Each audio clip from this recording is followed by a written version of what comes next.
আজি মোৰ লগত ছাত্ৰী আছে তিনিগৰাকী তনভি প্ৰিয়াক্ষী আৰু সীমা আমি যে পঢ়ি আছিলোঁ প্ৰেজেণ্ট পাৰফেক্ট টেন্স নহয় প্ৰেজেণ্ট পাৰফেক্ট টেন্সটো গুৰুত্বপূৰ্ণ সকলোৱে গুৰুত্বপূৰ্ণ আমি পঢ়িছিলোঁ যে প্ৰেজেণ্ট পাৰফেক্ট টেন্সৰ কিছুমান ক্লু ৱৰ্ডছ থাকে ধৰি লোৱা আমি যে কওঁ জাষ্ট নাও এই মাত্ৰ বুলি কয় ন অলৰেডি ইতিমধ্যে য়েট এই পৰ্যন্ত so far এটোই বুজায় এই পৰ্যন্ত বুলি ক'ব পাৰিবা ৰিসেন্টলি অলপতে বেছি দিন বা সময় হোৱা নাই এইবিলাকত আমি ইউজ কৰোঁ এই টেন্সটো ব্যৱহাৰ কৰা হয় তো এই টেন্সটোৰ এই বাক্যবিলাক জানিলেহে আকৌ বুজিবলৈ সুবিধা হ'ব আৰু এই শব্দবিলাক প্ৰয়োগ কৰিব লাগিব হয় নহয় তনভি মোক এটা বাক্য ক'বা দেই য'ত থাকিব লাগিব অলৰেডি ৱৰ্ড থাকিব লাগিব তুমি এই ৱৰ্ডটো ইউজ কৰি পেলাই প্ৰেজেণ্ট পাৰফেক্ট টেন্সত বাক্য কোৱাচোন অলৰেডি থাকিব লাগিব She has already done her homework. Good. She has already done her homework. Dhuniya aise. Our back ko bade. He back ko recently kwa. We have recently visited Delhi. Good. We have recently visited Delhi. Ko sundor back ko sare. We hoti have boise na.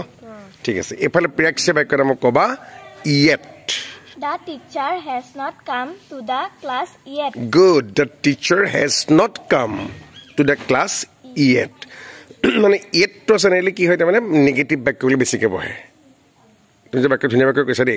The teacher has not come to the class yet. Eta leke oha nai shiক্ষক John. Aru back koba ki koba aru ki koba? Just dibele koba na kwa. I have just seen a snake. Good. I have just seen a snake.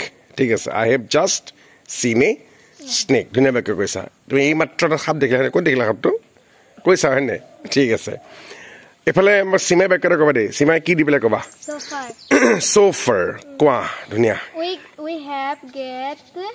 We have not get any information. Got ক'বা. We have not got. ঠিক আছে information from him so far আমি তেওঁৰ পৰা এতিয়ালৈকে কোনো তথ্য বা খা খবৰ পোৱা নাই বাকীটা ক'ব কোৱা we have not get any information we have not got ক'বা any information from কৈছিলা ন so far এতিয়ালৈকে আমি কোনো তেওঁৰ পৰা খবৰ বা কথা গম পোৱা নাই নহয় খুব ধুনীয়া হৈছে দেই বাক্যকেইটা মনত ৰাখিব সকলোৱে মনত ৰাখিব ভাল হ'ব এই শব্দবিলাক যদি কিবা যিমানে ক'বা তোমাৰ সিমানে কথাবিলাক ক্লিয়াৰ হৈ যাব ধন্যবাদ দেই কোৱা কাৰণে ভাল লাগিলে ধন্যবাদ